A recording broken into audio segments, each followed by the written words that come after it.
is 2 weeks before the messenger died. The Prophet was sitting with his companions and he became very sad. He said, I yearn to meet my brothers and I yearn to meet my sisters. Bilal radiallahu anh looked to the Prophet and he said, Ya Rasulullah, your brothers and your sisters are here, we're here. And the Prophet looked at all of his companions. He looked at Abu Bakr, Uthman, Ali, the greatest people to walk the face of this earth from this ummah, and he said, you are not my brothers. You're my companions. He said, my brothers and my sisters are those who will come. They will believe in me and they have not seen me. And the Prophet said, I can't wait. I wish I could meet you guys. Now imagine for a second that man who took brotherhood away from his companions and ascribed it to me and you. Wallahi, the Prophet called us his brothers and sisters. Imagine if the Prophet stood right here. Imagine he stood here after Ramadan. 30 days we stood in the last third of the night crying to Allah, saying, Allah forgive me for my sins.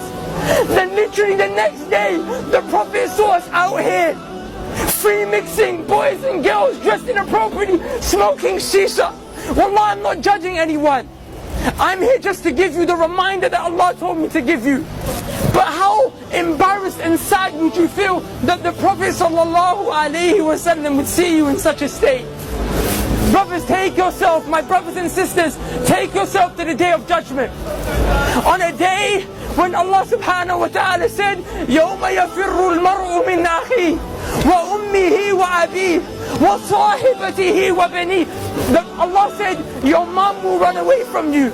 Rather, you will run from your mom. Wallahi, your mom will smile at you burning in the hellfire. Wallahi, billahi, tallahi, ذَلِكَ يَوْمُ الْحَقِّ. You will see it with these eyes. The same way you see my face today. You will see people whose mothers are smiling and thanking Allah that their sons and daughters are burning in the hellfire because they got saved.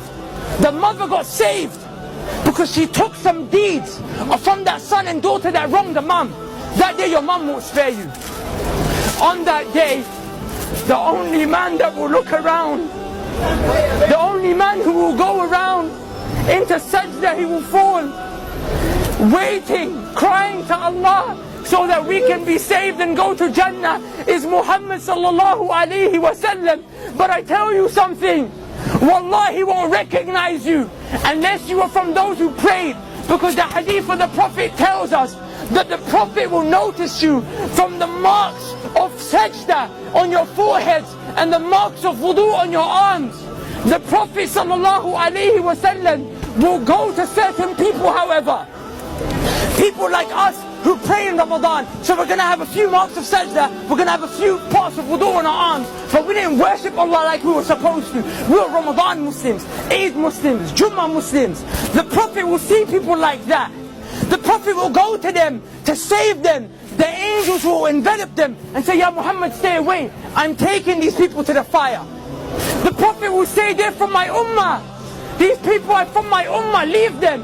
The angels will say, Ya Muhammad, you don't know what they did after you left. The Prophet will say, that very same man who cried every night for me and you so we could be saved. But when the day comes where you will meet Allah and whatever has been established has been established, the Prophet will look at you and say, Suhqun, suhqun, get away from me, take them away from me. But those who prayed, even though our life was difficult, there was fitna all around us, even though people called us to come out to the shisha cafes, to the clubs, your girlfriend called you, your boyfriend called you, even though that happened, the Prophet will grab those people. He will say, come, come, come. He will save you from the fire, take you to the gates of Jannah where there is a fountain called Al-Kawthar. He will dip his hands in. He will say, drink, drink, drink from my arms, drink from my hands. Are you okay? Go into paradise. Udkhuluha bi salam. Dhalika yawmul khulud. Enter with peace for eternity, happiness, and never-ending happiness that will never cease, brothers and sisters, and never-ending happiness that will never leave. How How do you get to that stage? And I'll leave you with this.